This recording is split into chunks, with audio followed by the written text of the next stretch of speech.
know you discussed that with the Cardinal last week, and it should be easy to mend that relationship. Because Donald and Pope Francis have so much in common. Friends, they lead lives of humility. So for this evening, all is forgiven. It is now my privilege to introduce the first of this evening's speakers. We determined tonight's order backstage. I'm happy to report, no matter how the coin toss ended, our next speaker was going to say it was rigged.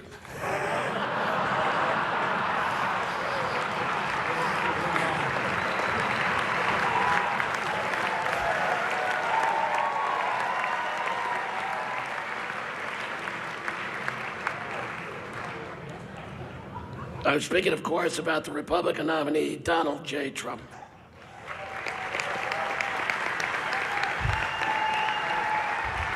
There are actually some rumors going around that he wasn't going to show up tonight.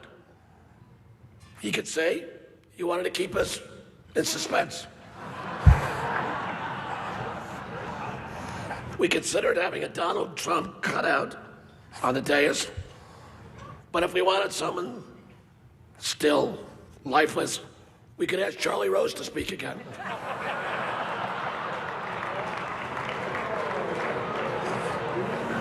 It is historic that Donald is here tonight.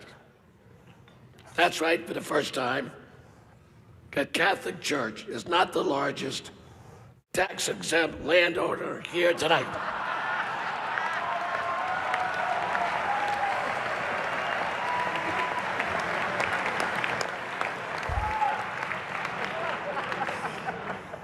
We are honored to have Donald and Melania here tonight. The Al Smith dinner is a New York institution. The Donald, a kid from Queens, with a big heart and a big mouth, was without question a New York institution. Donald, the microphone is yours, and it's working.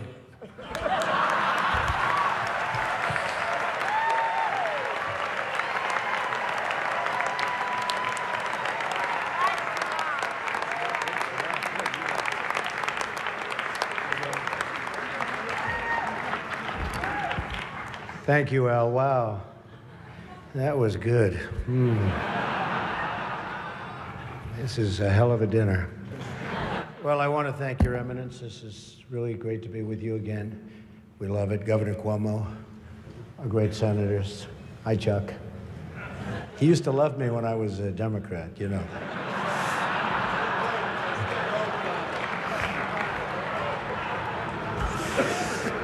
Mayor de Blasio, wherever you are. Where is Mayor de Blasio? Huh? Hello, Mayor. Come on. See, in the old days, I would have known him very well, but I haven't been doing so much of the real estate anymore. And I want to thank Al and Nan Smith. Just a fantastic job you do with the dinner, and congratulations on a record. Over $6 million, right? Is their record. And a special hello to all of you in this room who have known and loved me for many, many years. It's true. The politicians. They've had me to their homes. They've introduced me to their children. I've become their best friends in many instances. They've asked for my endorsement, and they always wanted my money. And even called me really a dear, dear friend. But then, suddenly, decided when I ran for president as a Republican that I've always been a no-good, rotten, disgusting scoundrel. And they totally forgot about me. But that's okay. You know, they say when you do this kind of an event, you always start out with a self-deprecating joke. Some people think this would be tough for me, but the truth is, it's true. It's true. The truth is I'm actually a modest person, very modest. It's true. In fact, many people tell me that modesty is perhaps my best quality. Even better than my temperament. You know, Cardinal Dolan and I have some things in common. For instance, we both run impressive properties on Fifth Avenue. Of course, his is much more impressive than mine. That's because I built mine with my own beautifully formed hands. While his was built with the hands of God, and nobody can compete with God. Is that correct? Nobody, right? That's right. No contest. It's great to be here with 1,000 wonderful people, or as I call it, a small, intimate dinner with some friends. Or as Hillary calls it, her largest crowd of the season.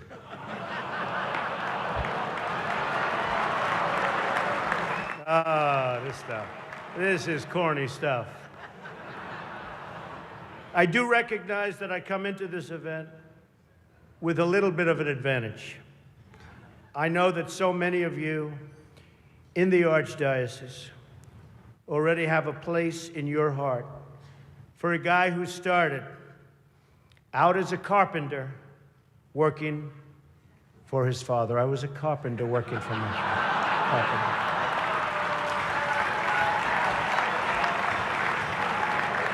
True. Not for a long period of time, but I was for about 3 weeks. What's great about the Al Smith dinner is that even in the rough and tumble world of a really, really hard-fought campaign. In fact, I don't know if you know Hillary, but last night they said that was the most vicious debate in the history of politics, presidential debate, the most vicious. And I don't know, are we supposed to be proud of that, or are we supposed to be unhappy? But they did say that, and I'm trying to think back to Lincoln. I don't think they can really compete with that. But the candidates have some lighthearted moments together, which is true. I have no doubt that Hillary is going to laugh quite a bit tonight, sometimes even at an appropriate moment. It's true.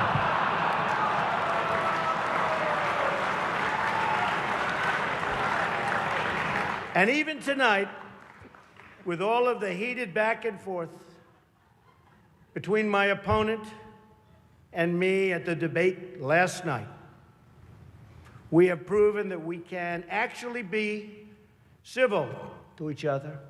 In fact, just before taking the dais, Hillary accidentally bumped into me, and she very civilly said, "Pardon me."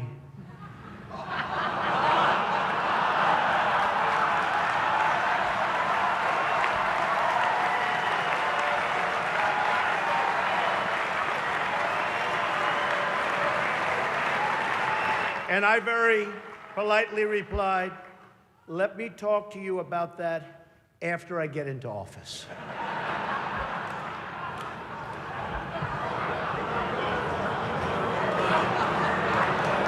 Just kidding, just kidding. And Hillary was very gracious. She said if somehow she gets elected, she wants me to be, without question, either her ambassador to Iraq or to Afghanistan. It's my choice.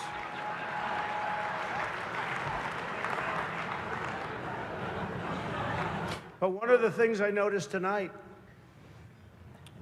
and I've known Hillary for a long time, is this is the first time ever, that Hillary is sitting down and speaking to major corporate leaders and not getting paid for it. It's true. It's true. It's true. You know, last night, I called Hillary a nasty woman. But this stuff is all relative. After listening to Hillary rattle on and on and on, I don't think so badly of Rosie O'Donnell anymore.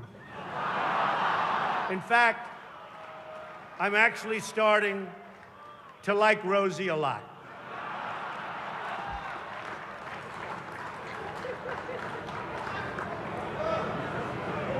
These events give not only the candidates a chance to be with each other in a very social setting, it also allows the candidates the opportunity to meet the other candidates' team. Good team. I know Hillary met my campaign manager, and I got the chance to meet the people who are working so hard to get her elected. There they are, the heads of NBC, CNN, CBS, ABC. There's the New York Times right over there, and the Washington Post. They're working overtime. True.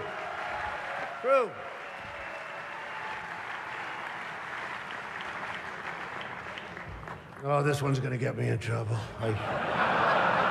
Not with Hillary. You know, the president told me to stop whining. But I really have to say, the media is even more biased this year than ever before. Ever. You want the proof? Michelle Obama gives a speech, and everyone loves it. It's fantastic. They think she's absolutely great. My wife, Melania, gives the exact same speech. And people get on her case. And I don't get it. I don't know why. And it wasn't her fault. Stand up, Melania. Come on. She took a lot of abuse.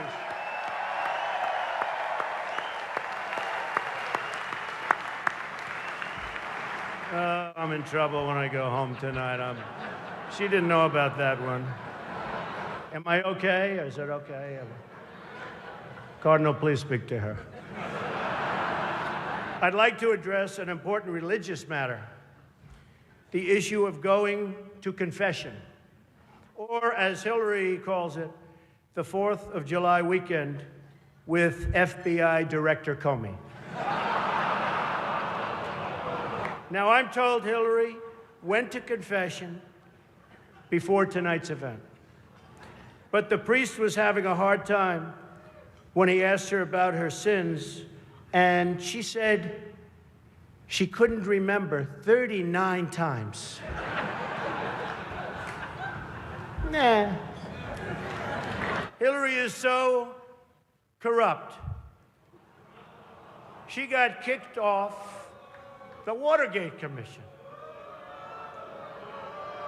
How corrupt do you have to be to get kicked off the Watergate Commission? Pretty corrupt. Hillary is and has been in politics since the 70s. What's her pitch? The economy is busted. The government's corrupt. Washington is failing. Vote for me. I've been working on these problems for 30 years. I can fix it, she says. I wasn't really sure if Hillary was going to be here tonight because I guess you didn't send her invitation by email. Or maybe you did, and she just found out about it through the wonder of WikiLeaks. We've learned so much from WikiLeaks. For example, Hillary believes that it's vital to deceive the people by having one public policy and a totally different policy in private. That's okay. I don't know who they're angry at, Hillary, you're right. For example, here she is tonight in public pretending not to hate Catholics.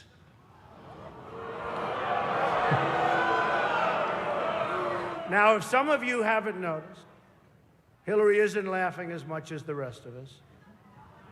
That's because she knows the jokes. And all of the jokes were given to her in advance of the dinner by Donna Brazil, which is,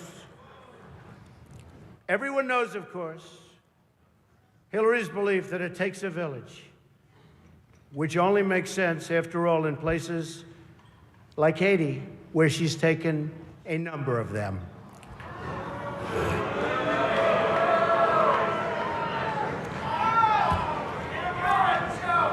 Thank you. I don't know, and I don't want this evening without saying something nice about my opponent. Hillary's been in Washington a long time. She knows a lot about how government works. And according to her sworn testimony, Hillary has forgotten more things than most of us will ever know. That I can tell you.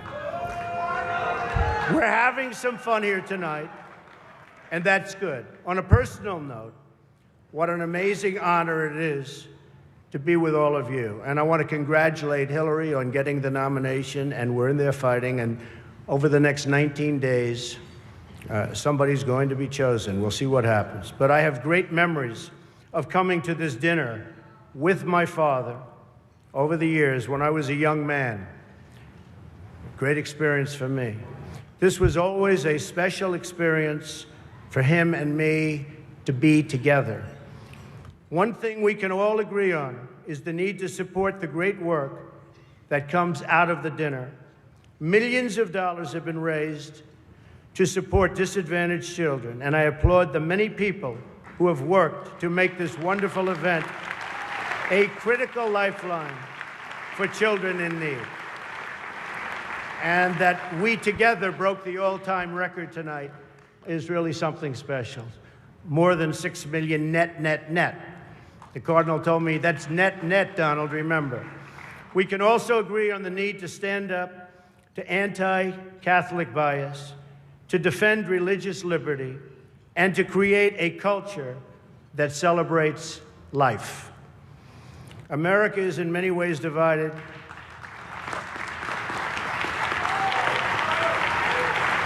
Thank you. America is in many ways divided like it's never been before. And the great religious leaders here tonight give us all an example that we can follow. We're living in a time and age that we never thought possible before. The vicious barbarism we'd read about in history books, but never thought we'd see it in our so-called modern-day world. Who would have thought we would be witnessing what we're witnessing today? We've got to be very strong, very smart, and we've got to come together, not only as a nation, but as a world community. Thank you very much. God bless you, and God bless America. Thank you. Thank you.